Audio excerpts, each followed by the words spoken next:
Hello comrades, Commissar Bro here today with Attrition, Nuclear Domination. Now, this is an interesting game. It is a strategy game, and I guess the closest comparison you could make with it is DEFCON. Yeah, definitely think DEFCON. Now, I want to give kind of a disclaimer before I do this video. I have tried to, instead of being so negative, because there's plenty of negativity on the internet, I'm going to try to be as unnegative as possible in this video, basically to be positive, yeah, so that good sappy crap, right? I'm going to try doing that, and although this game is incredibly flawed, I'm going to try my best to at least be polite about it. So, I'm going to go ahead and show you the gameplay, and I will let you formulate an opinion based on what I show you and from what I understand currently. Now here we go. Here's the menu, various little options. You can see that they've at least put in enough options to let you change resolution, to let you change textures and stuff like that. It's pretty simple, but hey, it's a lot better than what most games nowadays do. So yeah, this is good enough as far as I'm concerned. And as you can see, you've also got a sound options menu, which is obviously sound options. So let's try the game and see what it's like, okay?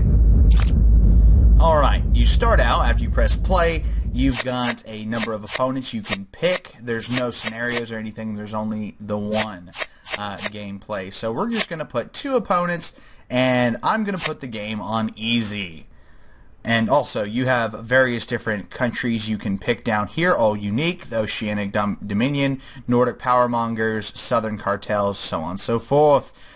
And why don't we try the Western Euro Police State? Sounds nice and lovely, doesn't it? Yes, it does. Alright, let's give it a shot. Alright, so we're in the game, and it all is pretty simple. Basically, if you press, just for future reference, if you press H, it actually shows you how to play the game, but it's very simple and doesn't give you a lot of idea of what's going on.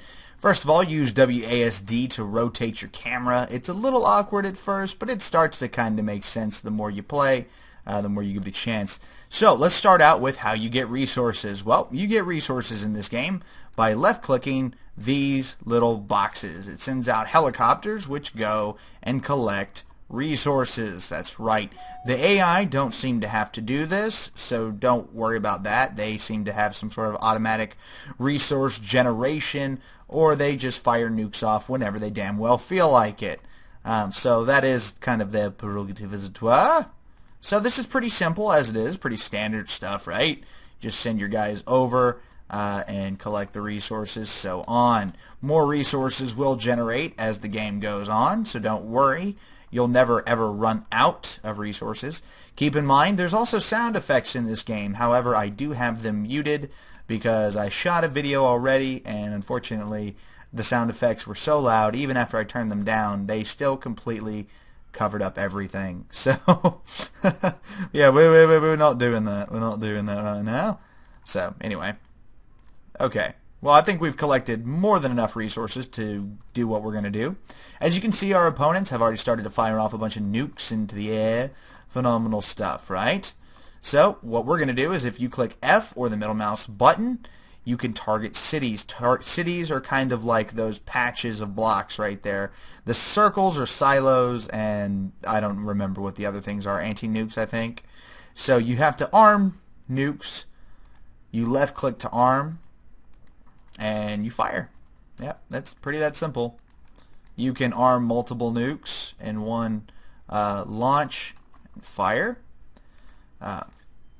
Fire, and we're just going to keep arming and launching if we can at the United Cyber Conglomerate. So yeah, I mean this is literally how it plays. It's very simple. You launch a shit ton of nukes at each other, and it takes forever for them to come down and blow the other country up. However, when it finally does it, it's pretty, it's alright. I mean, I'm not going to say it's, like, phenomenal by any means of the imagination, but it's pretty cool. It is what it is. And it takes so long, and it's so random. There doesn't seem to be any rhyme or reason for when they decide to come down. A lot of times they just get stuck in space and never come down, which is very disappointing, all things considered, because like you'll waste your resources on it. I don't know if it's meant to be like, oh, because not all nukes work, or an idea like that. They don't tell you. It's very minimalist in a sense, and that's what we'll call it. It's just it's a lack of explaining what's going on, which is again a shame. However, it is what it is.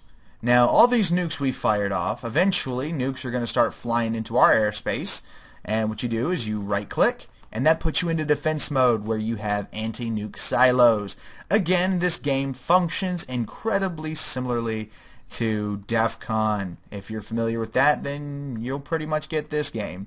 It's the same concept, the same idea, so on and so forth. You've got cities, silos, and anti-nuke missiles. The big difference here is that you can actually collect resources, and you don't have navies or bombers or air forces and stuff like that that you have in DEFCON. So I think the overall idea for this game is interesting and could potentially be very, very fun. However, I think it's kind of squandered, which is a shame. Because again, this is a cool idea, as was proven with DEFCON, an incredibly fun game that many people still play today. So as far as I'm concerned, there's potential here for something really good, assuming they put work into fixing what problems they currently have. For example, why does it take so long for these nukes to come down? I'd love to see one fall down in this playthrough, but I have no guarantee that's ever going to happen, which is a shame.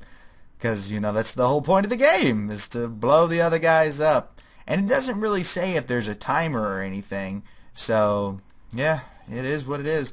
All you can do is hope that you fire enough nukes at your opponent that you're going to send them to a radiation-filled fallout death. That's right.